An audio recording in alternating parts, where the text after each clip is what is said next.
Well, good evening, everyone. Thanks for joining us tonight. My name's Rob Werner. I am the chair of the Concord Energy and Environment Advisory Committee, and welcome you to our Stocktake.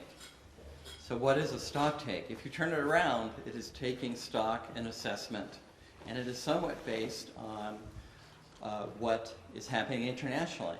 When these large international climate conferences take place every year, places like Glasgow, Scotland, and Sharm el-Sheikh, Egypt, there is a stocktake during that 2-week process.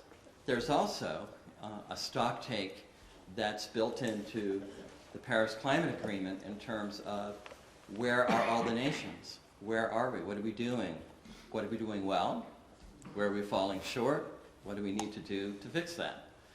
And in much the same way, this is what we're going to be doing tonight. So one thing I wanted to say at the beginning is that the stocktake process does get narrowed down to the local area. In any goal, whether it's international, national, state, the real work really ends up to be done on the local level. And Concord, as you might know, or may not know, it is somewhat wonky, I have to admit, in some ways. We're members of a group called ICLEI, which is Local Governments for Sustainability.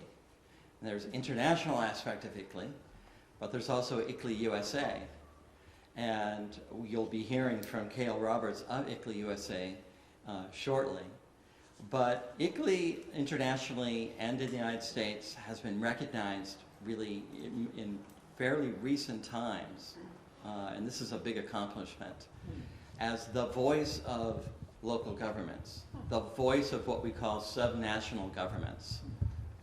And it is that venue, that voice that has raised up the needs and the ambitions of local communities in the international climate process. And that's how it has become manifest in terms of what local communities are doing. So we'll be using somewhat that model, and Kalee will be telling you a little bit more, providing some background and context as to how our stocktake fits into that process. Now, we do have the distinction, actually, of being the first, not only in the United States, to do this in this formal way, with ICLEI, with our community, with you, but the first across the globe. So that's quite a distinction.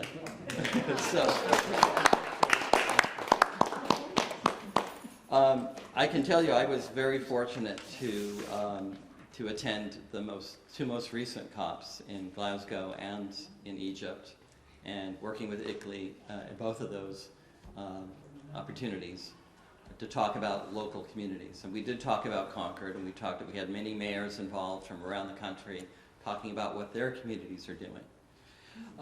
So that's really our purpose tonight. So let me give you a little bit of landscape as to how we're going to proceed. So I'm going to turn it over to Kalee in a little bit. After Kalee, I'm going to come back and tell you a little bit about what Concord is doing. What have we accomplished? What is on the horizon? But I think, and then we're going to be hearing from one of our state representatives, Rebecca McWilliams, who serves on the Science, Tech, and Energy Committee. How is it that what's going on in the state, or maybe more accurately, what needs to go on the state level, and how that affects our ability to meet our own goals and to make progress. So we're very happy that she's here. Thank you. After we do that, we're going to open it up to you, because what we really want to know from you and in this process is, what do you think we're doing well? What do you know about? How do you think we can improve? Where are we falling short, frankly? And what do we need to do as a community to get on a better path? Now, we have done some good things in the city, and we're pushing on some things that we'll tell you about. But there's a lot of work to be done. It's not easy, as you might have seen the article in the Monitor yesterday. It is not an easy road to do this. To make our commitments of 100% renewable energy by electricity by 2030, thermal heating and cooling by 2050 as a community, not simply municipal operations, but our community. How are we going to accomplish this? And we'll be talking a bit about that. But I want to turn it over now to Kalee Roberts, who's Senior Program Manager at ICLEI USA. He spends a lot of time working with communities around the country and connecting them to the broader international community, and again explaining how is it that these connections between the international goals we have, chiefly under Paris and the subsequent conferences that have tightened that up, how is it that the work really gets done, and how is ICLEI helping communities like Concord get that done? So I'll turn it over now to Kalee Roberts.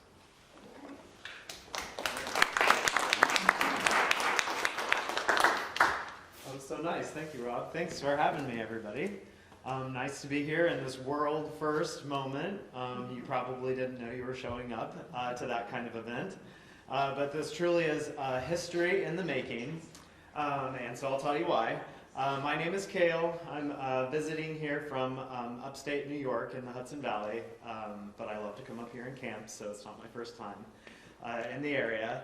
And I work for an organization called ICLEI that Rob was explaining, which has a very funny name, of course, but a very fun history.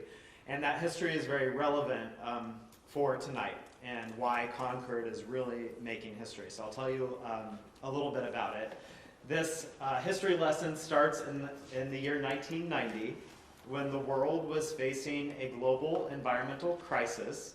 And world leaders like presidents and prime ministers were gathered at the United Nations headquarters in New York to solve this global crisis. So the year's 1990, what was that global environmental crisis?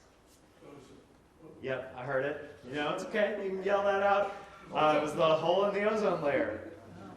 That's right.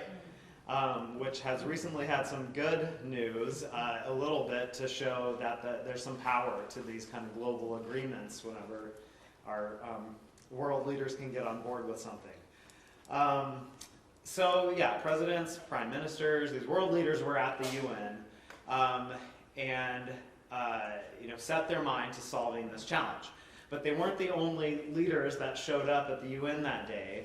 A group of mayors and council members and county commissioners showed up as well, totally unannounced, uninvited, to say, that's so great, you presidents, that you're here to solve this problem. Whatever you decide on today is going to fall back to us. It will come to us as and our local communities to implement those solutions. So that gathering of these mayors came to be called the International Council for Local Environmental Initiatives, or ICLEI, a major mouthful. Some years later, they became a real nonprofit and changed their name, but kept the acronym. So it's ICLEI, Local Governments for Sustainability, just to be like really confusing. That part does not matter all that much. The point is that ICLEI's official role at the UN continues to this day as the focal point organization to the UN's climate body, the UNFCCC, on cities and climate.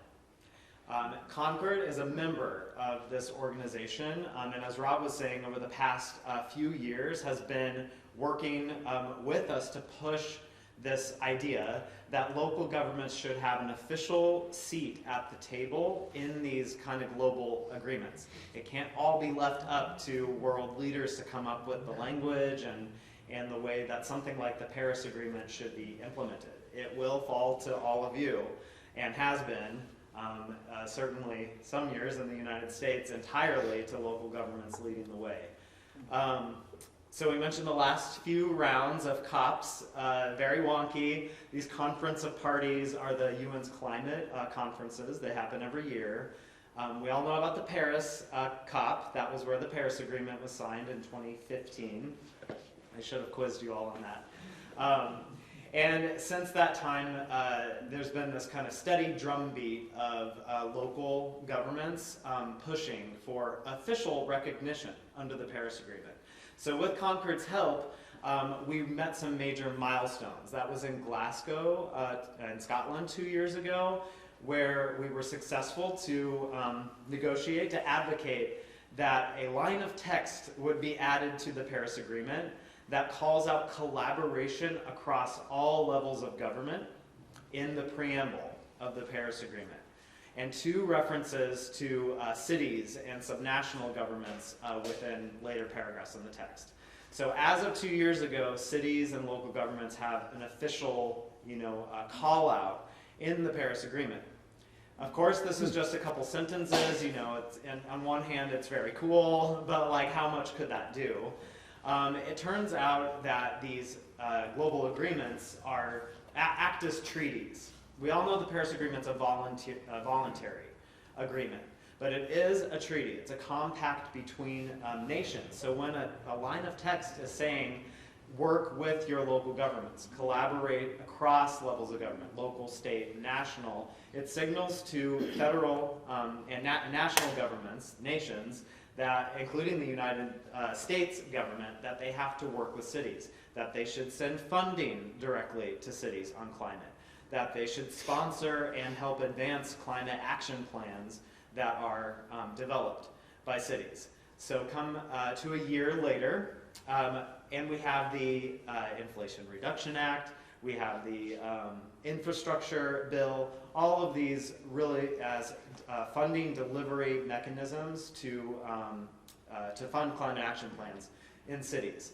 That was no accident that the U.S. federal government is working in such coordinated way, and has really become a true leader in what this multi-level collaboration should look like. So that, all over the world, the Netherlands, Japan, Germany, they're looking to the United States to see how this unfolds. Almost done, but I want to share a couple more milestones that we met. Last year, so this is, a year after Glasgow, the UNFCCC, already had mandated, as part of the Paris Agreement, that there needs to be a global stocktake every 5 years. So that's falling right about now. We're in a global stocktake period. That process, of course, was meant for nations, was meant at the country level. But the UNFCCC, the UN's climate body, said, we now officially recognize that cities and local governments should have an official contribution that they can make to the global stocktake. Take us to Egypt at the COP last year, and Concord stood up to be like, we are the first city to pledge to host a local stocktake for the Paris Agreement. Since then, Santiago and Quito and Bonn, Germany, and Utrecht have all said, yeah, we're in too. We're going to follow Concord's lead. And they will. But tonight is the very first Paris Agreement local stocktake to take place, hoping to open the door for cities around the world to follow and show what local leadership on climate action really looks like. So it's so exciting to be here in this history-making moment. I'm really looking forward to the conversation, and thank you for having me. Great.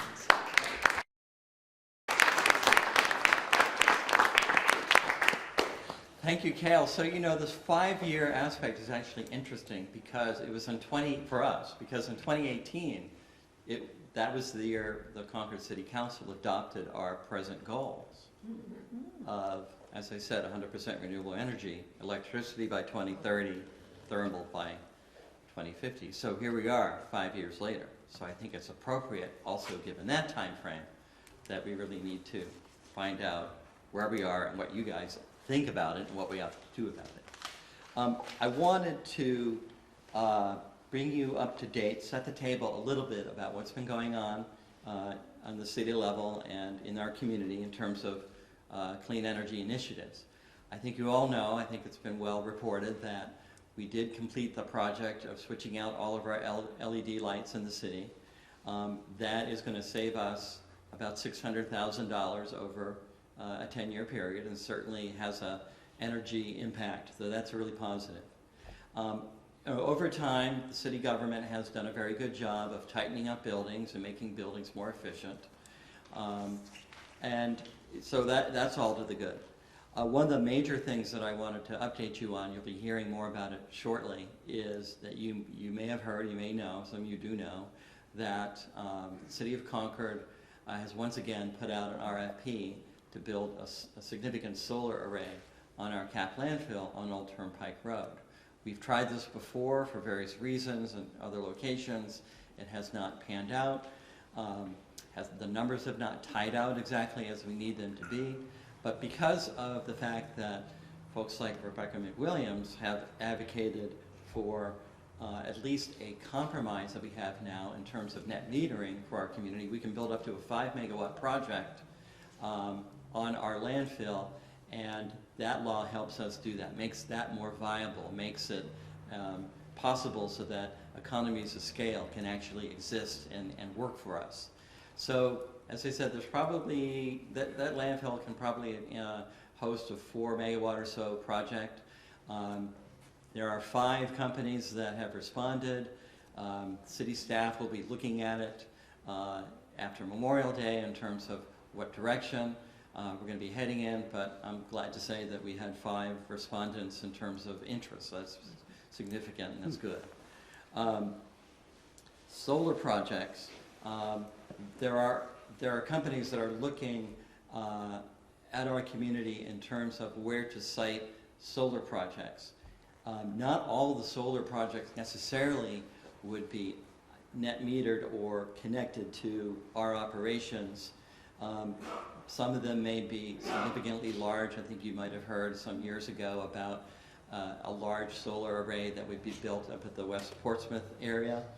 That kind of went by the boards during the pandemic time, but I think there's interest now from some companies that maybe we could get back to that. It's a large project that would likely happen there. It would deliver energy to the grid. Remember, we are all part of the same grid in all 6 New England states. So our perspective as a committee is, and as a community is, anything that greens the grid is good. I wanted to, in a minute, call up Jessica to talk about a possible Solarized campaign. EV charging infrastructure. I think this is frankly an area, not only our community, but the state, and Rebecca can address this more deeply, where we are well behind our neighbors. And there's federal money available, and there are resources available to help us really ramp this up, and we need to take advantage of that. But we also need good state policy to support that.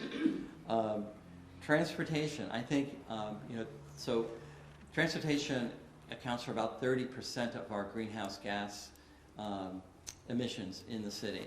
We have, through the help of ICLEI and their significantly sophisticated software tools, been able to get a handle on our greenhouse gas emissions.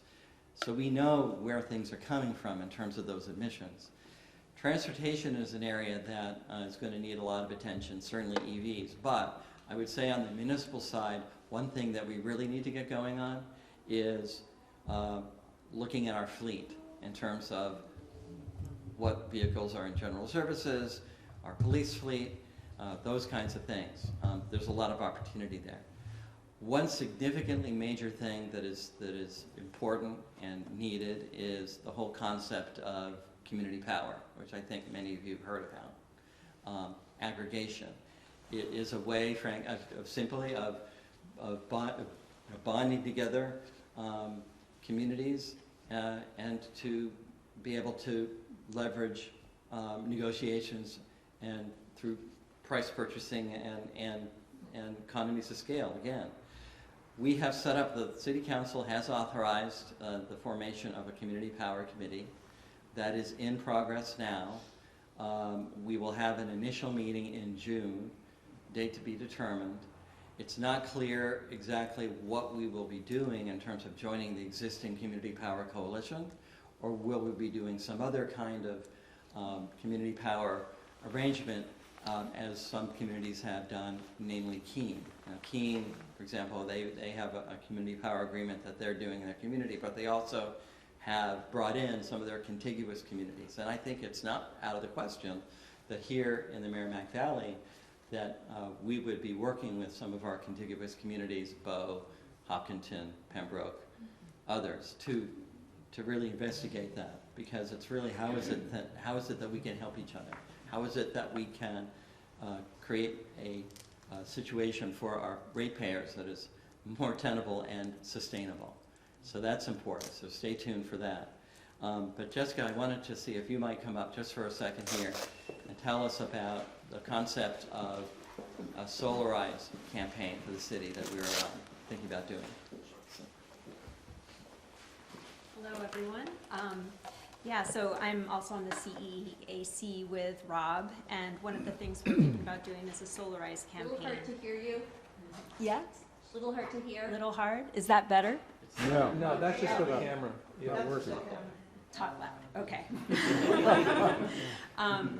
So in just sort of a little bit of history, in 2021 we initiated a weatherization campaign in Concord, which was meant to inform homeowners and commercial businesses about incentives they could partake in from New Hampshire Saves to weatherize their homes and make them more efficient, and thus reduce their reliance on fossil fuel energy.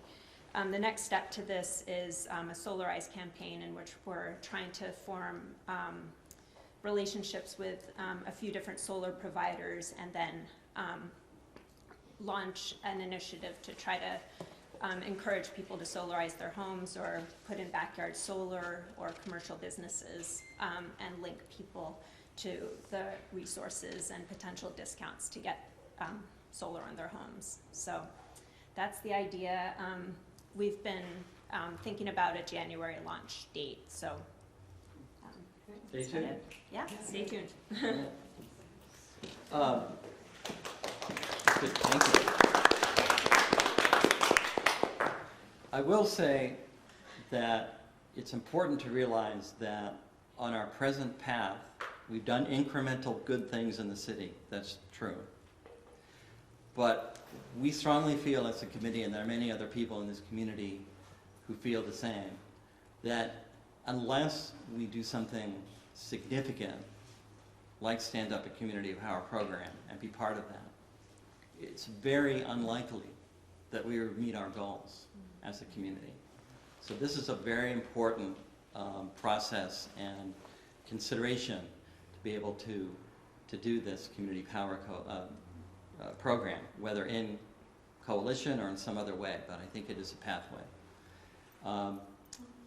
So I just wanted to bring you up to date quickly on some things that are happening, and I'm going to turn it over to Rebecca to talk about, again, how action, or what needs to be done, maybe perhaps more accurately, at the state level can affect what we do here, and then what we'll do is open it up, and Jerry King is very kind to help us facilitate the discussion in terms of what is it that you think, what do you want to see, what direction should we be heading in, how are we going to be more ambitious. So, thank you. Thank you so much, Rob. It's a pleasure to be here with you this evening. My name is Representative Rebecca McWilliams. I represent South Concord, wards 5, 6, 7, and 8, so it's nice to see some of you who are constituents. I may have knocked your door. Whether or not you were home, I probably knocked your door. So I serve on the House Science, Technology, and Energy Committee, and I work as an architect. So obviously energy is really important to me. In my own personal profession, we're moving towards zero net energy buildings, and also making sure that whenever renovations happen, the code is getting stricter and stricter to make sure that we're not throwing money out the window when we're heating and cooling homes. So that's important. And obviously Concord's goals are also really important, because we want to be seen as a leader in the state. We're a city, we can actually take steps beyond what the state sees as sort of a purple compromise in terms of what we actually get done at a very divided state house in a year where we're 3 or 4 votes apart in the House. So just a couple of things that we've worked on as a committee on science, technology, and energy that I think are good ideas and will help us as a state and as the city of Concord to move forward. First is implementing smart meters, being able to track time of use rates for your own residential consumption and therefore decide when you want to set the timer to run the washing machine or the clothes washer, for example, when the rates are a little bit cheaper. And as we evolve, we talked about EVs, as we evolve, moving in the next 5 to 10 years to pretty much an EV-centric economy, we would like to know when is the right time to charge your EV. Let's make sure we're doing it when it's preferably peak, middle of the day, so we can take advantage of solar, especially as we move forward with advancing solar. In terms of net metering, and a lot of that is solar, but some of it is wind and some of it is hydro. At the state level, we had a huge win being able to advance net metering up to 5 megawatts for municipalities, and Concord is so fortunate to be able to take care of that, to take advantage of that. We did that the year that I was first elected, and it was a big win. But we need to do more. I really believe that we need to do net metering for all. I think that private businesses, and we have some here in Concord, who would really benefit from being able to reduce their own electric rates and do more than just 1 megawatt of solar on their own production facility to reduce their costs. We need to be able to do that as a state. That's something I will continue to champion. And I'm hoping that we can negotiate some compromises for businesses because I think it's that important. Same thing for nonprofits. We actually had 2 bills in front of the committee this year. First was to increase net metering for nonprofits across the state. Second was businesses, which also includes nonprofits. The nonprofits didn't make it across the finish line. Businesses did, so nonprofits are encompassed in that. But then it turns out there was a issue with the bill. So we're having some negotiations right now with the governor's office to hopefully slide that into the budget, which will likely pass this year. So I'm hopeful, fingers crossed, but also please come to the State House and lobby for your interests, because I do think that we need to be able to net meter across all sectors, not just municipal, because we have big and small businesses who need more than a megawatt worth of energy for their production facilities, and the cost of electricity, as we all know, has skyrocketed. Last but not least, just a little bit more about EVs. Right now, we're looking at a boatload of federal money that really could do a couple of good things for the state if we're strategic about how we deploy it. If you've heard, we had some funds from the Volkswagen settlement. Those are being deployed right now, specifically on the 93 corridor. We have a lot of concerns about people coming in for our tourism economy and having real fears of not being able to make it home on their EVs. And so we want to make sure that we have charging stations using the EV funds for that corridor project. But in addition, for these new federal funds that are coming to the state, we're looking at community-based, shovel-ready projects, often in large retail center areas. So this could be a Walmart parking lot, just as an example. Somewhere that's ready to go. They've got developers and investors with some funds who could partner with the federal funds coming in. So I think we're going to start seeing a lot of those crop up, and we may end up getting some of those for the city of Concord as we move forward. So I'm really grateful to see you all here tonight. This is wonderful that we're also passionate about energy and about moving forward with renewables. And I'm happy to take questions after this event because we have a lot more to hear and learn. But I care deeply about the future of our city, so thank you for being here. And thank you all.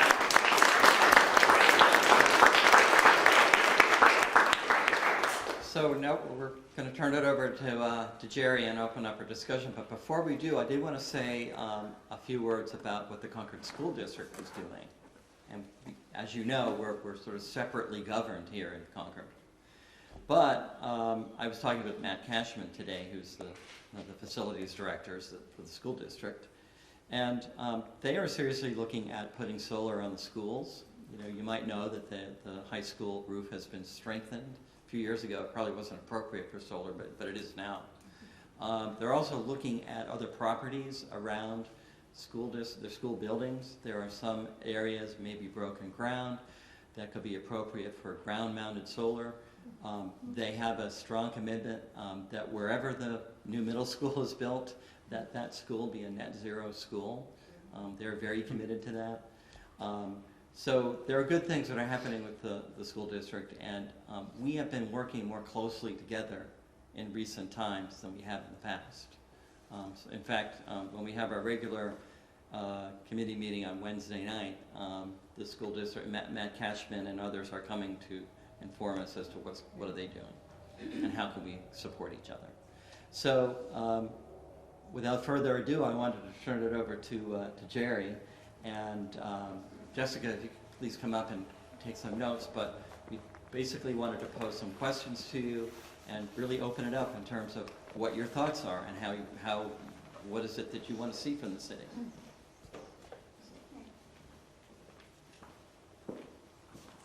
You know how in so many sessions people say, we want to hear from you, and you don't believe it?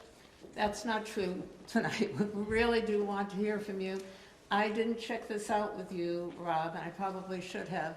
I'm going to urge you to dare to dream, to not worry about what's not possible. If we do that, we get much of what we want. If we're not willing to dream or to fantasize, we get very little. So tonight is about suggestions. What do you think should happen? What do you think we should do?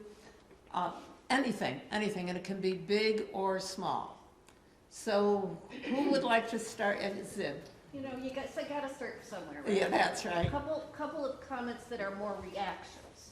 So with electric cars, I think it's natural that you look at the Walmarts of the world, but Concord is not the mall. God forbid, it's not the mall. We know what the mall is, it's empty. So I think we want plug-ins near downtown, which will really feed our downtown. Now, maybe that's the bus depot or something, but for our city, I think that would be wonderful. The other thing that I'm aware of, but I think we need to keep in mind, is the benefit of bikes having access in places to safely lock in. There are more bikers and the more opportunities for that, and I mean commuting bikers, not recreational ones, people who are more serious about it. So making sure we keep them in mind is an asset. And in the category of your pitch for solar at the homeowner level, yes. You know, a lot of us are novices when it comes to actually tackling it ourselves. And I think something in that category would be terrific, so. Thank you. Thanks, yes. There are other communities where the municipal government has fronted the money for home solar installations and then recouped that money after the fact by placing a 10-year lien on the property, and so it gets paid back as part of the property taxes. Is that something you're aware of, Rob? I'm generally aware of that strategy. Yeah. Okay. The upside is that the rates for that sort of thing, you know, if there are interest rates associated with it, tend to be less than a loan that you would pay through a solar installer to have that financed through a bank or what have you. Also, the other nice aspect of it is that the solar gets built on the house. The house changes hands, it's fine. The city still gets its money back, either through a lump sum payment from that settlement or continuing the lien on the house. We presently do have a property tax exemption in the city for solar. It is a patchwork, as you're probably aware, around the state. There's been effort to have a state legislation to make sure that that is a statewide situation. It has not come to pass, but we do have that presently in ordinance. I take advantage of it. How does that work? Having solar panels on the house increases your assessed value, in theory. This exemption subtracts that from the assessed value. So you may be making this improvement to your home, but you are not taxed at a higher rate. It's to remove a disincentive. But it is nominal. As Yes, yeah, it it's is like, quite yeah, small. yeah. For me, I think with my solar panels, it saves me $60 Right. on property tax. So it's just an odd. My question is maybe to our legislator here about how do we access this money, this Volkswagen money, to put in more charging throughout the state, and who's sort of spearheading that, and what's happening on the state level? Department of Energy is managing the Volkswagen settlement. The funds have already been awarded for Volkswagen, but the next wave of funds, which is the Federal Reinvestment Recovery Act, hasn't been awarded yet, and DOE is handling proposals for that right now. So Department of Energy. Thank Aren't you. those proposals due like May 30th? Ooh, you would know more than me on due dates. Okay, I think they're due May 30th. I've asked at the city hall whether the city's not doing anything on it, which is unfortunate. And I don't know whether there's any other groups that are going after that money in Concord, if anyone's heard. Yes. So I'd like to hear more about some solutions that are less costly. So I'm hearing a lot about solar panels and EVs, and all of that is great, but a lot of that falls on the person buying the car or the person who owns the house. And there are a lot of climate solutions that essentially cost nothing, that are much more equitable in my mind, that we could be pushing, and I'm not sure if we are. So, you know, I think of something like composting, for example, essentially doesn't cost anybody anything. And most people can do it, on their own property. And so I'd just like to hear, you know, pushing walking and biking infrastructure, because a bicyclist who gets hit by a car, it doesn't matter if it's electric or gas powered, right? So walking and biking infrastructure, if we put in charging stations downtown, that benefits the people who can afford an electric car. So I just want to hear about some of those things that maybe are less costly, that we can do, that are going to benefit a wider variety of people in the community. So when you say hear about it, I mean, you'd like to hear about it, however, you'd also, I assume, like to have it publicized. Well, yeah, so to I the guess, community. you know, what are we doing beyond, you know, just solar panels and EVs, and that's great, you know, but there are a lot of other things, like to properly recycling our recyclable materials, to, you know, composting our food, to hanging our laundry on clotheslines. You know, those are the type, and I know those are all small things, but they cost nothing.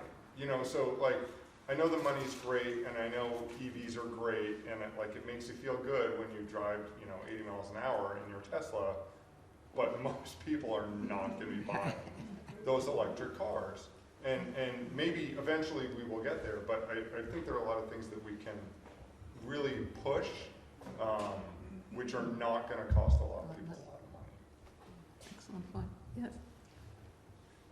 Great. I just wanted to direct people to, there's a group of women who run GreenLifeNH.com, and they have an entire website dedicated to what you can do as an individual around, like in your home, to be green. So I wanted to point that out. Okay. But another one is just plain advocacy. It's not easy, but because you have to rearrange your schedule, but you know, and you have to maybe sometimes have child health care, or it conflicts with jobs, but just showing up is something that we can all do as a community. And I also wanted to highlight, we have city planner Heather Shank and Alec, who is our new city planner, and I just wanted to highlight them because they are our city planners, but from having interviewed both Beth Fenstermacher and Heather, and their hearts, they are environmentalists, and they do incredible work trying to push our city forward in terms of bringing our city, from the planning perspective, towards these more green things like walkability, rollability, density. And so one thing you can do is get out and advocate for the new form-based code that Heather's working on. Because what the form-based code is doing, and I'm not an expert, so she should probably take over, but it makes our city grow where we already have asphalt and up, as opposed to sprawling and destroying some of our carbon sinks. I think I just learned that term, which means our green, our forests and things like that. And if you look at the master plan, and if we can get the city planning the support they need, they can, their vision for a walkable Concord is incredible, and they're true advocates, so I just wanted to lift them up. Thank you for the shout out, since you did draw attention to me, thank you for that. But I actually wanted to share, we were asking about other methods, so the Street Tree Committee just got council to pass funds for planting street trees. So we have a matching program in the city where the general services will plant a tree if you purchase a tree. And so now we have a match to help you purchase the tree, and we will install the tree. So I can't recall the numbers off the top of my head, but last year the funds were all expended and there's like a waiting list, and this year there are people who are waiting to get trees and who want to participate. So it was really successful last year. It looks that it's going to be successful again this year. So those are the types of things I think that you're more talking about, planting more trees, and how can we, you know, spread that through the city to others. Yeah. Can I just add one more, is that the Concord Garden Club is hosting a gentleman named Doug Talmay, who is the gentleman who has made this go global, but it's called the National Park, Susan, what's it called? The National Parks in My Backyard program, where if we all planted some pollinators in our backyard, it would be enough to have a national park full of pollinators. So when he comes, definitely show up and be there, but in the meantime, it's spring, and plant some pollinator gardens.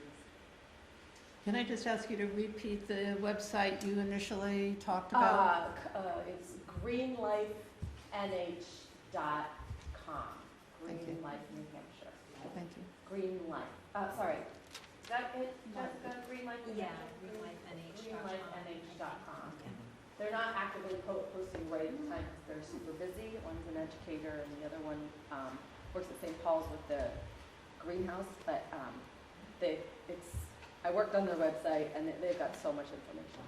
Wonderful, thank you. Yes, Well, this kind of feeds off of part of what you just said. I look around and I think there are standards that need to be changed with regard to businesses and how much parking is required. I see a lot of blacktop that's never been used and just gathers leaves. It could be taken up or not created in the first place, and made into green space. If I could add to that, I don't know if you're aware, the entire country of France, as of January 1st, is requiring all large parking lots to have solar arrays over the parking. wow. Thank you, thanks for that. With chargers? Yes, So in forecasting out to 2050, that's a generation away, 25 years away, which means that anything that is built today, durable infrastructure, roads, houses, commercial real estate, and so forth, anything that is built today will still be in use, probably in its prime, in 2050. Which means that if we want to be at net zero by 2050, nothing built today can be fossil powered. So, as a for instance, modifying the zoning so that no new construction is permitted to hook up to natural gas, electric only, which actually is cheaper to build because you don't need the actual gas hookup, you don't need the pipes and the inspection and all of that, as a for instance. This is something that New York City has recently passed as an ordinance. The entire state of California is doing that for all new construction starting in 2026. There is an awful lot of pushback, as you can imagine, from the natural gas industry. You're never going to take away my gas stove. Oh, right. But we're talking at the moment about new construction. And if it is, how we handle retrofits, how we handle remediating old properties, of which there is a lot, that is a separate discussion. But at the very least, if we're trying to get to net zero by 2050, we can't be building the exact same stuff today. We need to be building for 2050 today. yes. I have two questions. One was if there's been any outreach to the other school district in this city, Merrimack Valley. And the discussion around getting electric school buses. they own their school buses. And I think Concord does too. So we really need to plan having, shifting the transportation, which currently is 30%, and it sounded like there was nothing to report about transportation. But that could be a real excellent improvement. And then the other curiosity I had was about addressing low-income housing heating, like in the big apartment building by the courthouse. They improved the heating in that building with the mini splits throughout, but that's not the only low-income housing units in the city. And I'm not sure the challenges there, but we should address those and help lower the cost, because we all know our electricity went up 200%, and it's ridiculous. With low-income folks, that becomes 30, 40% of their income. So those were the key thoughts I had. Thank you. I think your point about Merrimack County School District is well taken. I will say there's not been a lot of communication with them, but that needs to change. On the school buses, I know that the Concord School District applied for that money. They were competing with The rest rural, of the country. Well, right, there's also this definition of rural. That was the first sort of tranche of money that was sent out to, and Concord as a community, you know, in some ways, in some programs, we are defined as rural. Right. In other programs, we're not. And I think that was sort of a disadvantage, as I understand it, from the Concord School District, that they found themselves in about the school buses. But they're going to try again, because there are there's other monies and definitions available. But that's my understanding, is the status of it. Certainly Merrimack Valley Yeah. School District would be, perhaps, would be considered rural. Others? Yes. I'd like to see better buy-in from the city department heads. The plan is now 5 years old, but department heads are not prioritizing green decisions.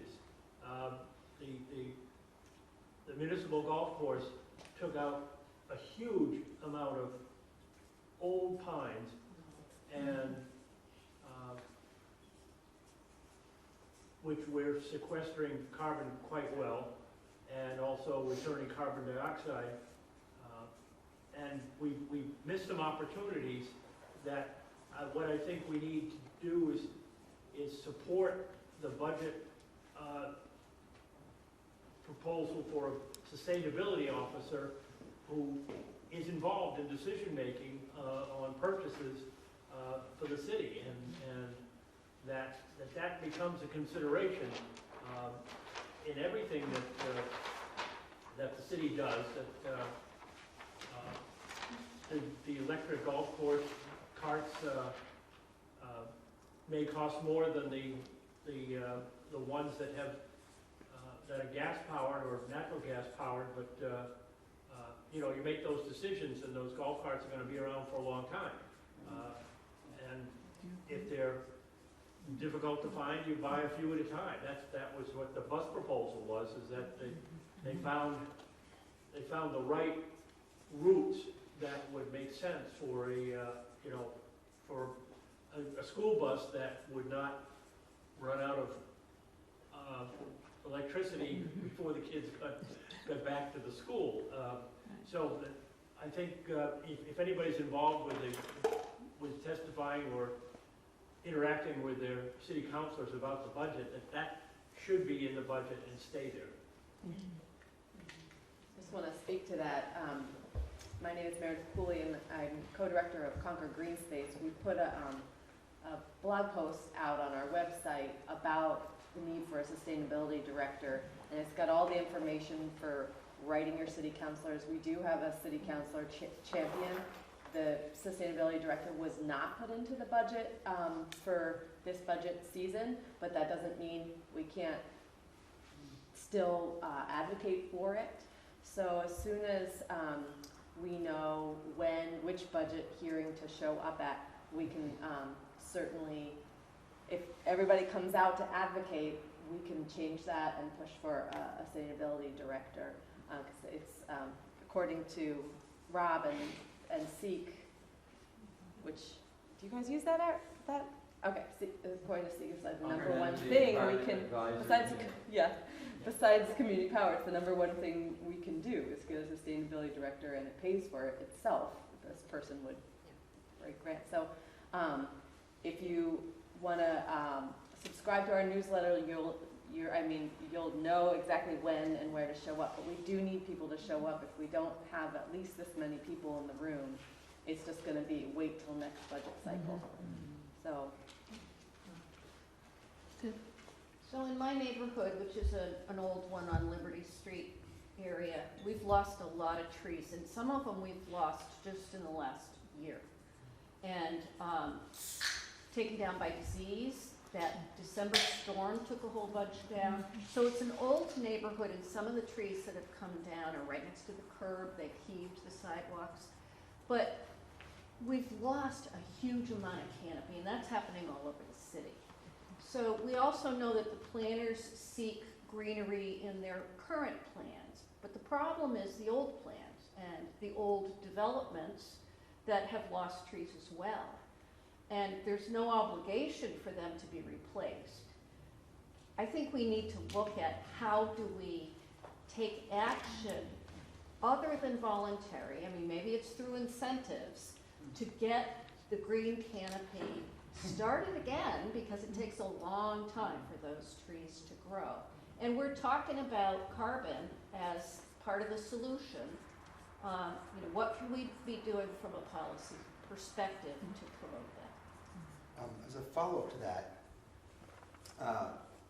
I was going to mention something about that too. I live in the same neighborhood, and there is money for street trees in Concord, but I think a lot of that is going to crab apples. It did, but not now. A friend who lives in Urbana, Illinois, has talked about their street tree program, where they have an urban forester on city staff who actively. They have a catalog of all the street trees, and they are replaced on a cycle as they start to look diseased. And I have never seen an urban area with so many large canopy trees throughout. It is really incredible. That's a bit, I think, beyond what Concord is planning at the moment, but I think it would be something to aspire to. Sure. Urbana, Illinois. Others, yes, yes. Is the development over by Garvin's Falls Road still under planning at the old drive-in movie theater, just over the river on Route 3? Yes, it is on the drawing board, so to speak. Yes. So if I recall, one of the major anchors of that was going to be a gas station. First of all, why is there a new gas station being built right next to the river with buried tanks, which just seems lame-brained on the face of it? Next to another. Second of all, last I checked, Concord is not hurting for gas stations. But within a decade, we are going to be hurting for EV charging stations, particularly ones that are not tied to a residence, ones that are available for general use, ones that are available for people that don't own their own home but are renters. And it seems to me that that would be a much more appropriate fit for that location. So I would like to see the city push back against those plans and say, we don't need more gas stations. We have plenty. This is a bad location for it anyway. But here is something else that you can do, and oh, by the way, there is a boatload of federal money to make that happen. But it does require the zoning from the city to force that direction, because otherwise nothing happens. And Nothing is not the trajectory that we need to be on. If you Where want to is have that change, gas you actually have to What do was that change. location?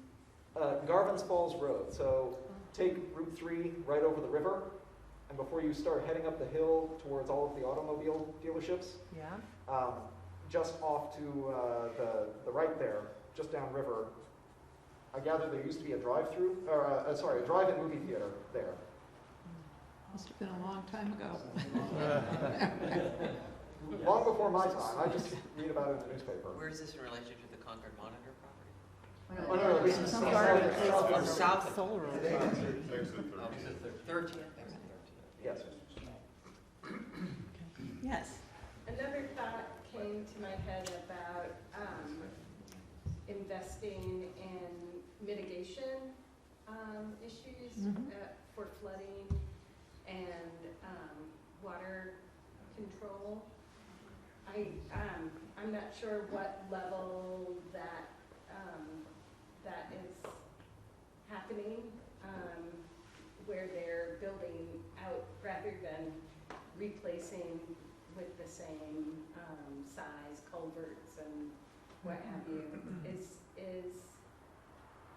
I'm curious about the updating of infrastructure that level to address flooding. So we're talking, several of you are talking about questions that need answering. There might be answers. If not, so perhaps that's part of our list too. What are people saying and stating, and what questions would they like answered? They being the public, not just the people in the room. Anyone else? Yes, Rebecca? Two things. First, e-bikes, which I think falls a little bit more under the transportation for all as opposed to electric vehicles. When we're talking about putting in charging stations for electric vehicles, I think we're doing ourselves a disservice if we don't also think about e-bike charging at the same time. If we're going to put in the infrastructure, we want to make sure that it's affordable for everyone. And I think that also the city could really do a great job of bringing in a pilot e-bike share program, normalize e-bikes as part of downtown and maybe even up in the Heights or connecting the two. It's not that far, but it's a bit of a hill, so, you know, e-bike that. It's dangerous. It doesn't have to be dangerous. We're going to fix some of that Schroed issue on Bottom Road. So I think e-bikes. I think we should really talk about e-bikes, normalize e-bikes, make it better. And the second thing is we touched on heat pumps. The state of Maine has done a great job of providing financing for heat pumps, and the city of Concord could do something as a follow-up to this Solarized program. Stage 2 could be, okay, now that you have solar, let's do heat pumps. And we're going to have a bunch of federal funds available for that. But once again, getting a construction loan to do a heat pump can be a pretty high interest rate. So if there's a way to knock it down and make it a 10-year with a lien on the house, something with creative financing, I think that's just a no-brainer for our community. What is Maine doing? Well, to follow up on that, I have some information. This was an experience I would describe as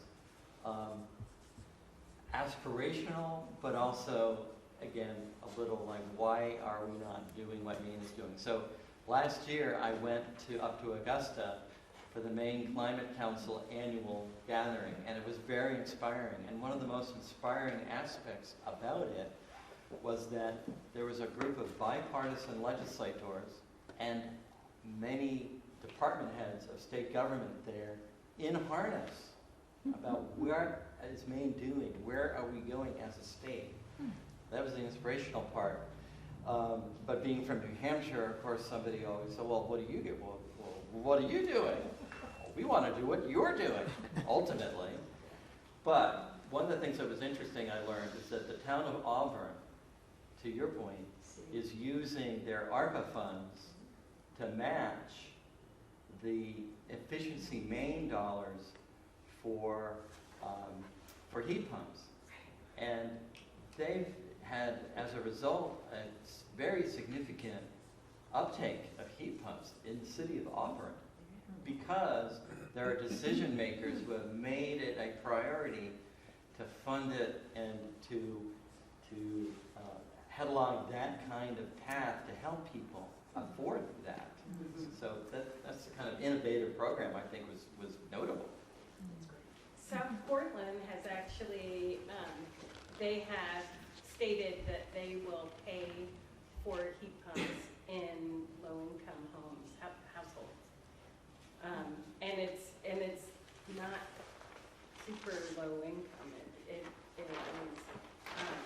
is, they've got, you know, a ceiling, but it was very reasonable. Yes. Also,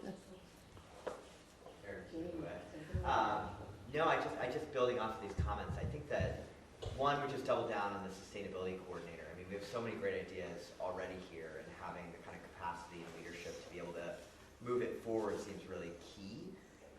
A piece of that, I think, is thinking about all this creative financing work. I mean, that's something that is just so critical and such an opportunity to really leverage, especially when there's so much federal funding available right now. And so making sure that we think of sustainability as something that isn't just an offshoot for the city, but something that's central to the budgeting, to the planning, to the way that we structure everything from taxation that was mentioned to loans. I think it's really critical. I'm obligated, wearing my activist hat, to throw in that fossil fuel divestment and looking where our pension fund and other city funds are being invested would be interesting as well. And finally, that we have some great folks like Walden Financial and kind of creative financing happening in our city right now too. So having Concord be a leader in that space could be really interesting. And finally, just the community power work. I know Rebecca has been looking at solar as well. It would be great to just have a sense of where this would go in the city. And I don't know what sort of GIS or mapping has been done, but I think helping residents visualize in creative ways what the city is going to look like. Maybe that's more of a communications kind of part of this, but I think when people hear these things, it's sort of hard to know, like, how much solar are we talking about, or where would the bike lane be, or what trees would be up there, and mostly when you show people, they're really excited about it. So doing some of that kind of projects and making sure that we can get the city on board, whether that's a really good PowerPoint or a really great mural somewhere that goes up that envisions Concord 2050. Just I think not forgetting about that kind of public engagement, the arts, you know, all the other work that can really get the community on board with this, as opposed to keeping it in, you know, the kind of technical at city council meetings that, as we all know, or maybe I'm a newbie to city council meetings, but they tend to go on for a while. Nothing better. So finding some other ways to communicate with the public about this and encourage the city to do that could be really positive. Thank you. You had your hand up? yes, my brain will work. Jane just reminded me of, this is not my idea, this is from my conversation with Beth Estemacher in city planning. She said, I asked her, you know, what would she like to see happen? She had all these amazing things, but one of the things she felt strongly about was, and I 100% agree with her, is this cross-pollination between the committees on these big items like sustainability, like having our committees really talking to each other and holding each other accountable with city council and with the school district on our progress and what's going on, and helping each other out in terms of pushing forward. You know, it doesn't have to be limited to sustainability. It can be equity. It can be other, I think of, as she said, hives. You know, that all of the committees touch as they're doing their work. So that was one. Also, I know that Councilor Stacey Brown is pushing right now. She's getting geared up to do what are they called? E-bikes, electric bikes. And I just wanted to give a shout out to our public transportation bus specialist, Terry Page, who our bus system just converted, I learned about this at a TPAC meeting. They just converted, you know, how you are able to put bikes onto the bus so you can go somewhere. Well, those were all regular bikes, so they just converted that all to, now you can put your electric bike on the bus, and it's forward thinking like that, you know, I just want to, you know, applaud and also expand on. And that was all happening in TPAC, but maybe Conservation Commission didn't know about that, you know, so it's just all that So to your point about how do we talk to each other, or how do we be made aware? Yes. So maybe one way to talk to each other would be to have a charrette of some kind where you bring everybody together, and it's not, you know, it's not a formal somebody up there speaking. It's more engaging with each other in different ways, so there's that immediate cross-pollinating in a positive, fun environment. Yes. how do you motivate department heads to want to comply with, and engage in forward thinking regarding energy policy and sustainability? I always think that they're motivated, fundamentally by their finances, right? So if there's a series of incentives that could be provided, because I was thinking the sustainability coordinator as an idea, but I always get nervous about another bureaucratic, involvement. Is that just sort of jam up the works a bit, or is that something that we really want? Or could you take that same money that you would put to that and motivate these department heads with financing in such a manner as to get them to do those things? I'm not saying it's not a bad idea or a good idea. You know what I mean? I'm just saying it's an idea. Right. So when you talk about, when I mentioned Dare to Dream, facilitating strategic plans, one of the things I've realized, if people do not do that, if they just talk about their limitations and we don't have the money, we don't have the expertise, and then an opportunity comes along, they're not ready.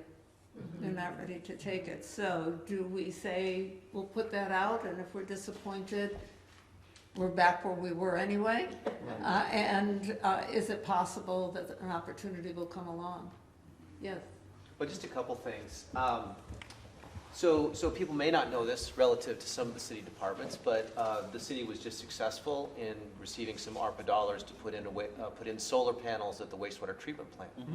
You may not be aware, but the treatment plant is the single largest user of electricity as a unit in the city, for the city.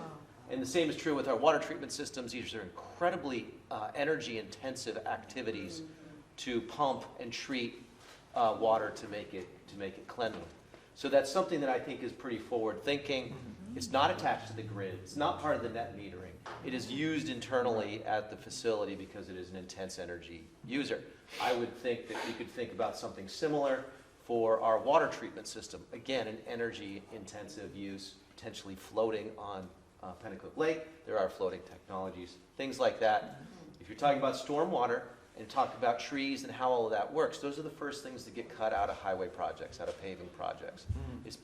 And that's because we only have a finite amount of money to get the paving done. Vehicles rule. Even if you're on a bike, the pavement rules. That's what's going to drive the cost. So if you want to change that, you have to think about how we're actually funding our roads, what goes into that, what you'd have to put into that. One of the ways to do that, and this is slightly a field of climate, but it's part of it is when you're thinking about stormwater, you brought up stormwater, people may not know, our stormwater system was the sewer system back in the early part of the 1900s. So when they put in the modern sewer system throughout sort of 1960s through never, that when they separated it out, because they were all together, all going to the Merrimack, polluting the Merrimack. If you've seen me on TV, I have a whole movie about it. But anyway,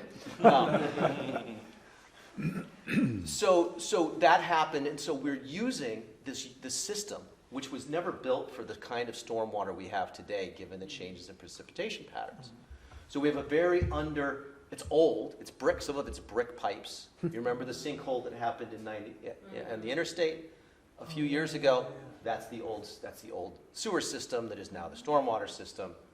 There is a proposal at City Council to create a stormwater utility.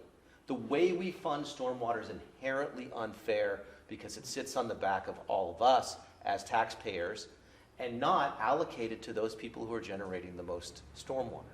That would be a fair and equitable way and create the dollars needed in order to build a modern stormwater system which could incorporate tree filters, which could incorporate other green spaces in a way which would incorporate both our green infrastructure, our energy infrastructure, and our gray infrastructure with our blue infrastructure. These are the kinds of solutions that I think we need, and that's why I think this talk about a sustainability director might be helpful in trying to unify, because that's part of the problem is we live in silos. And your budgets are in silos. Your budgets are in pockets. How do you put that together so that you don't create winners and losers who make the pie bigger? So I just want to throw that out there. And then the last thing is something I don't know at all, and I would ask Rob, because I know that he may know this, is that there's been pilot projects on deployment of battery systems in residential systems. I'd like to be aware of, is that part of what the this committee, this new committee looking at how we maybe have community power. Is that something also, because this is the flip side of having solar, is that it's peak. So what happens the rest of the time? Where does that energy go? How do we then get to the point where we advance that towards that goal faster? So I was just curious where that sits and if that's part of the conversation. Well, it's certainly going to be part of the conversation, and not only with the residential side, but when you have large solar arrays, you can add battery storage to them, and I think that there are some proposals with the landfill to head in that direction.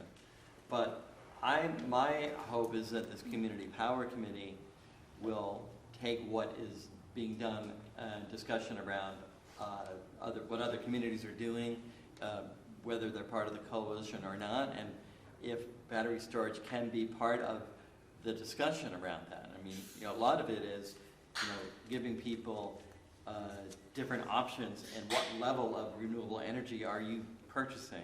Remember, this is a system where it's opt-out in terms of our current state law. But there's a lot of innovation that is coming out of these discussions around these coalitions, and I think that's something that we really need to take a serious look at, as to how can we significantly reduce people's energy use and help the grid. I think that's really a direction we want to head in, and look at that, yes. So. Ted, you also articulated an underlying theme when you said you may not be aware of how much have we learned tonight, and these are people who are committed and interested. Who else out there, probably most people, are not aware of so many of the things that you're talking about that would help, that are of concern? So that sort of PR underneath, and who will do that? Other thoughts? Yes. I do an awful lot of running at nighttime throughout the city, and you would not believe the egregious use of electric lighting outdoors in the middle of the night. As a for instance, there's been an awful lot of talk about getting lights set up here in Keach Park so that the community can make use of the soccer fields late at night. Where I live, I'm close to Rollins Park, and there are basketball and tennis courts there that were lit up all winter. I only recently learned the gates in the chain link fence surrounding that area have been closed, and those courts have not been plowed. So the city, and all of us, have been paying to have that area lit up, bright as daylight, all winter long. With no access and nobody using it, yes. I don't know if any of that infrastructure is tied to actual daylight sensors or whether it's on a timer, but there are probably plenty of times when it is still daylight outside, as it is now, but those lights would still be on. These are things in the city's infrastructure that just, as you're out and about, I take notice of. However, there are a lot of private businesses that seem to find it their mission. Concord Hospital is one of the worst offenders, and the DHMC clinic right next door. They seem to have it be their mission that their entire parking lot is just as visible in daytime as it is at nighttime, or vice versa. And I would love if there was anyone from the city who could maybe take their facilities manager by the hand and say, you do not need to broadcast your light into the woods. If you want to light up the parking lot, here is more focused application lighting that you can use for that. Or at the very least, just turn down the brightness a little bit. I'm not advocating quite so far as to say that we ought to have a night skies type of ordinances, such as you would find in Flagstaff, other communities where stargazing is heavily prized. I think we're probably too far gone for that. But at the very least, we were talking about solarize and winterize. Some of that could just be some of the worst offenders, having the city gently guide them towards using less electricity just for lighting. Thank you. The healthcare sector accounts for about 8 or 9% of emissions nationally.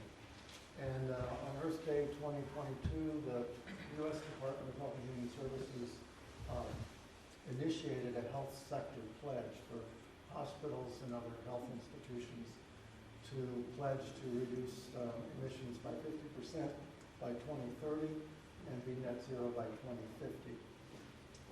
50% of the hospitals in Massachusetts signed this pledge. No hospital in New Hampshire has done so as yet. The pledge deadline was last November, but last month, or in March, I think, DHHS extended it until the next COP meeting. And I think finding ways to try to encourage Concord Hospital and Dartmouth-Hitchcock Clinic and other sizable health entities in town to look at and sign on to the pledge would be useful. It's one of the big emitters in our community after maybe some of the city facilities that we've heard about. Who's administering that pledge? Department of Health and Human Services in DC. US. Federal? I'm curious if folks know, so beyond the waste treatment facilities, Concord Hospital, do we have a sense of the other big kind of emitters or power purchasers in the city? We do have some data based on the initial greenhouse gas inventory in terms of who were the most significant emitters. And I think that we had a thought, we haven't pursued it, but I think we really need to pick it back up, which is to individually engage those particular entities and talk to them about the energy use, show them the data in terms of where do you sit in the whole panoply of Concord around your emissions. And so I think that's a point well taken, that there is an opportunity to go to engage those particular entities, businesses, whatever. So. If I may hazard a guess as to who the next largest user is, it is almost certainly the state of New Hampshire. You've got the Capitol complex downtown, you've got New Hampshire Hospital, you've got the state prison, or sorry, is that state prison on the State Street? Yeah. So almost certainly the state of New Hampshire, who I am sure has no clue whatsoever about their aggregate energy use. Well, they probably know the bills that they pay to the utilities, but in terms of identifying individual facilities and what could be done to reduce that on behalf of the taxpayers, I've seen no leadership at the state level, unfortunately, for that. It might be historical data. Yeah, we found that 50% of the emissions in Concord are for commercial businesses and approximately 50% or a little bit less is from residences. But we didn't do the state because we didn't have the data. So we have like a list of the top largest commercial businesses by their square footage, and those were the businesses we were thinking of chatting with. So I'm just a curious citizen sitting in, not affiliated with any of the organizations here. But a couple of figures stood out to me. One, that 30% of our footprint is transportation. Solutions seem pretty clear as to what solutions might be in replacing our fleet immediately by replacing gas vehicles with electric vehicles. The technology's there. Just the commitment needs to be there. I'm not sure that it is. The use of, or the building of actual functional bike paths that aren't hazardous in the city would make a lot of sense for electric bikes, for regular cyclists, because what we have is piecemeal in the city, and it is at times dangerous. We're going up Route 3 towards Pinnacle. If you're around the bike path, suddenly you're back in the road, and then you can find that all over the city. So taking, I don't know when we get to that part yet.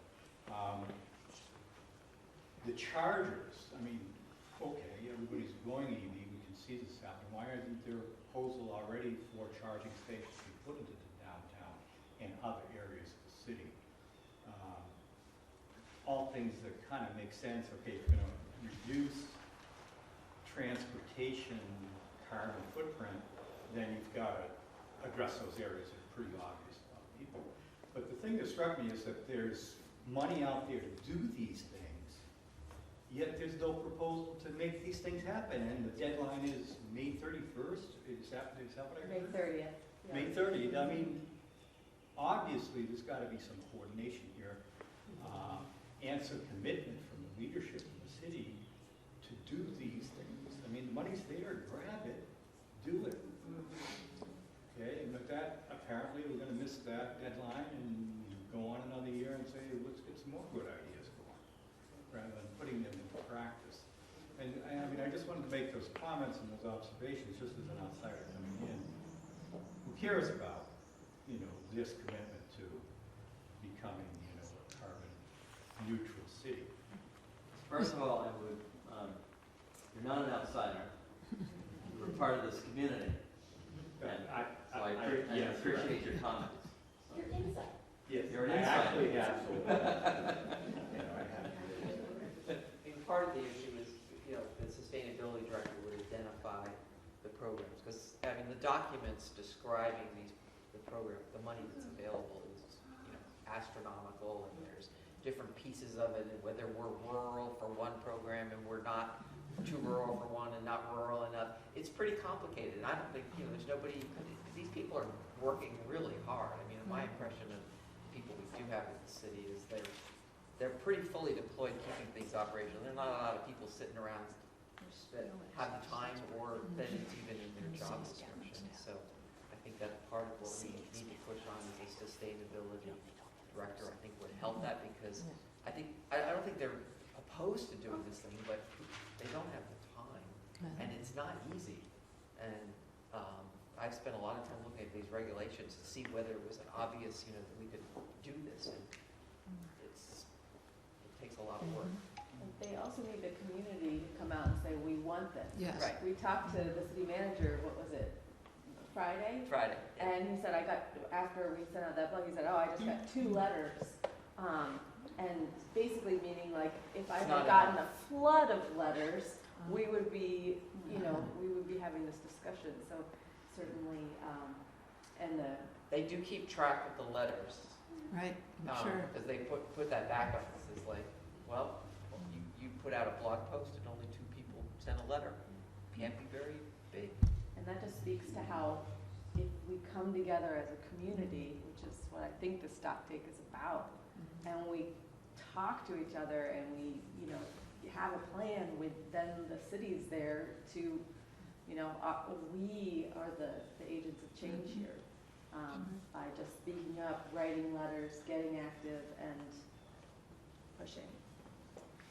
There's some anecdotal evidence also when you put chargers, even if people don't have bikes or cars to use them at models, that it's a good thing to do. So it's not just for the people who are charging their vehicles, it's a message, a consistent message. Yes? There are, speaking to that, there are a lot of resources available for the city and the city employees to do trainings, I feel like right now they have a set of tools and they're always gonna reach for those tools, like, a carpenter, they're gonna reach for the hammer and that's the hammer that they know. But in fact, especially with the Inflation Reduction Act and the bipartisan infrastructure bill, there's a lot more tools. And I don't think the city employees or department heads know what those tools are to even reach for them. And maybe it is a sustainable person, but I think more than just them.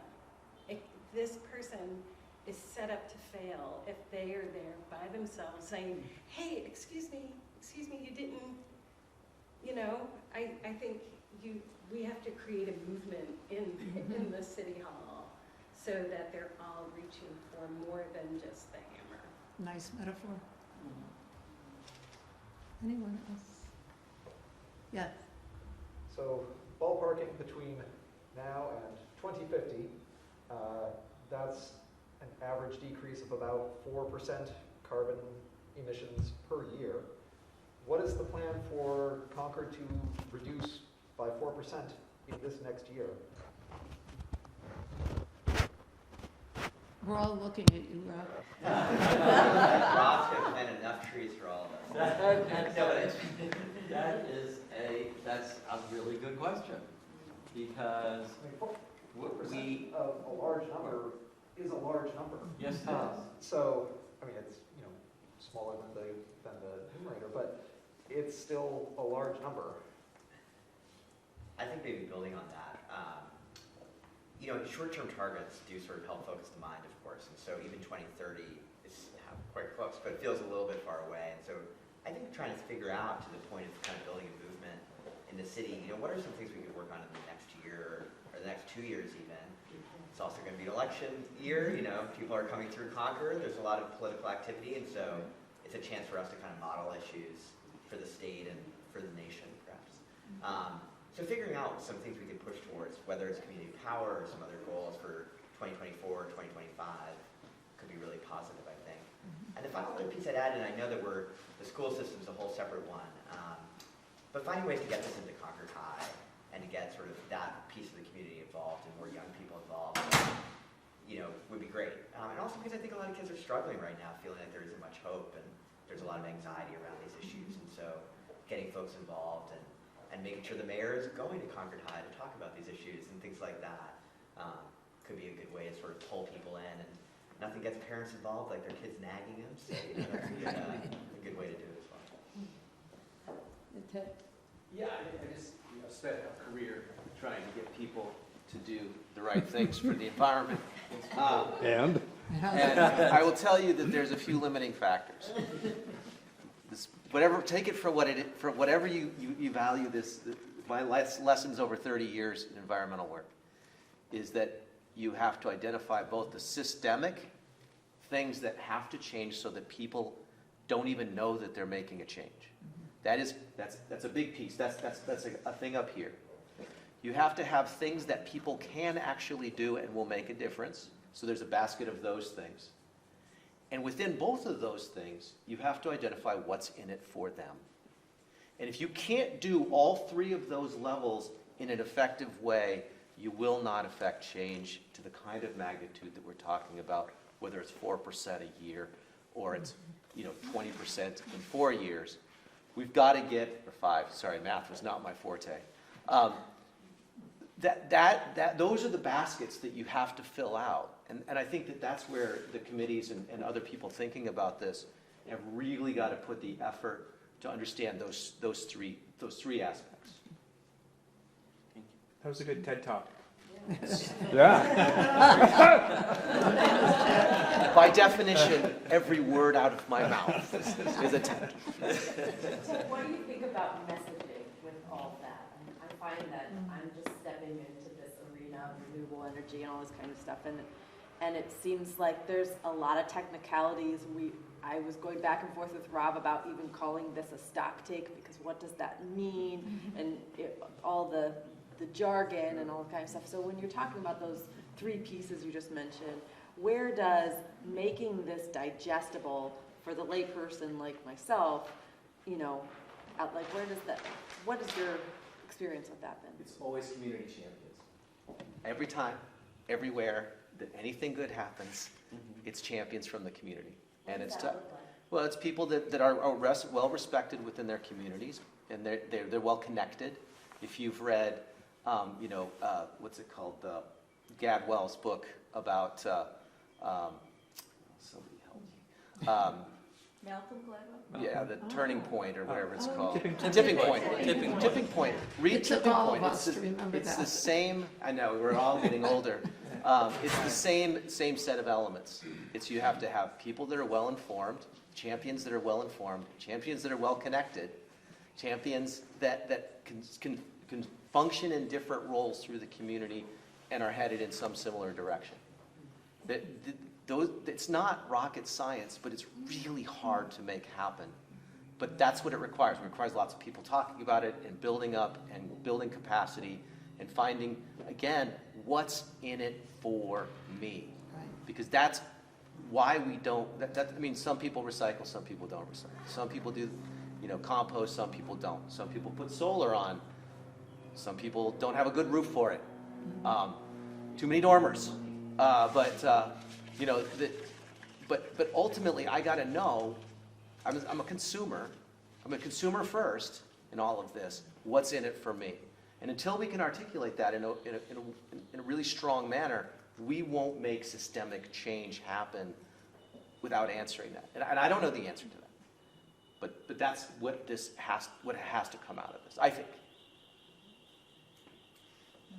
There's also the shift in norms. This is going to sound like a ridiculous story associated with it, but I keep thinking about it when we're talking about having charging stations and so forth. When I was growing up, people threw trash on the ground. When they were walking across the main street, they were walking down, they had popcorn or candy and they would do it, and then it wasn't okay. And people complained and upset, and then all of a sudden it stopped happening because the norm was it just didn't happen anymore. So when you talk about the things you're doing which seem innovative, and some people might, because it's change and it's scary, might put up a hand or resist, after a while it turns around. And that's, I understand, I have a colleague who says, Jerry, I love your optimism. You do know optimism is the ultimate in denial, right? So I have to own up to that. I realize we're at a point where the finale is going to come on. How can people, as they're driving home, give more feedback? What can they do? Is email, call, text?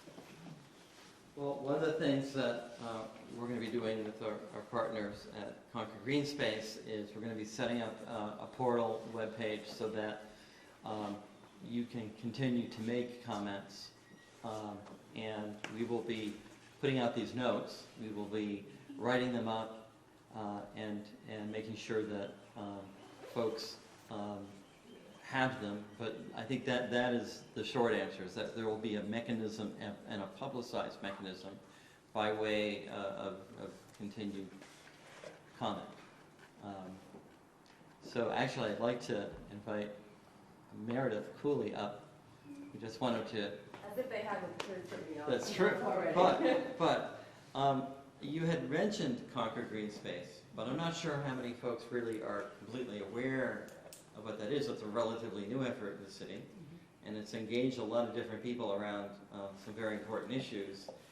And in more recent times, our Energy Committee has been collaborating with Concord Green Space in terms of our committee meetings and our work together. And this event tonight certainly is one of those. So we want to continue to work together because you've managed to communicate to a lot of people across the city around many different things. So why don't you tell us a little bit more about Concord Green Space and how it works and how we can continue to engage. Thank you, Rob. First, I just want to say a huge thank you to Rob Warner for all the work you've been doing. Organized this. He's been our champion that Ted was talking about. So thank you, Rob. Incredible. My name is Meredith Cooley. I am a co-director of Concord Green Space. We were born last April, so we are itty-bitty and fledgling organization run by all volunteers. And our mission is we advocate for smart growth, equitable development, and local climate action. We are completely focused locally. And one of our biggest things is we take community input and we think, well, how can we make change? Now, what are the next steps? Let's do it and let's go out, advocate for it. So we use our blog a lot for getting the word out about certain things that are happening in the city. And then when it's city council time or it's school board meeting time or it's time to go to TPAC and advocate for something, we show up and we try to beat on pots and pans, trying to get people out to show up and testify and speak to these efforts. So we have a growing local climate action team. I can see some of you in the audience, so thank you for being here. But we need to grow that team because without your incredible minds and your abilities will not get us far. So I invite you to join that team where we can use people who know how to write and people like Alex who have all these deep concerns, and because people who bring the concerns, we can also bring people who have good ideas, and then together we can move forward to making that happen locally. So did I cover it? Yeah. Okay, great, thanks. Thank you.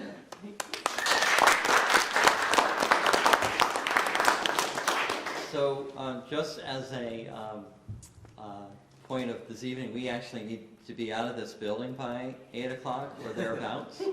So, but there is still some refreshment available. There's still time to say hello to one another. This is just the first such meeting. There'll be other meetings. We envision working with all of you and more people to come, that we want to continue these conversations. We want to hear from you. We want to get your ideas, because ultimately those need to be collected and envisioned and brought to city government, my former city council colleagues, as well as city administrators. I think one of the things that has been a theme throughout this conversation tonight is that in order for us to really make change, particularly in the city level, you have to have a mindset and a culture by which decisions are made through the screen, through the prism of, I have four options in front of me with my budget, let's say, or what I'm trying to do. How does environmental, clean energy, sustainability, cost of all that fit into that decision aspect? And I think the cities around the country that have been the most successful, or really are held up as the most advanced, have developed a culture in their city that not only is in municipal government, but by virtue of that, is communicated and felt throughout their communities of, this is the way that we are approaching these issues, through that lens. And I think that's something that we need to develop, frankly, in our city administration more so. We've taken some steps. We have goals. But there's a lot more we have to do, and we have to do it more quickly. So I really appreciate your attendance here and your comments and you being part of this. So thank you very much, and have a good evening, and we will be in touch.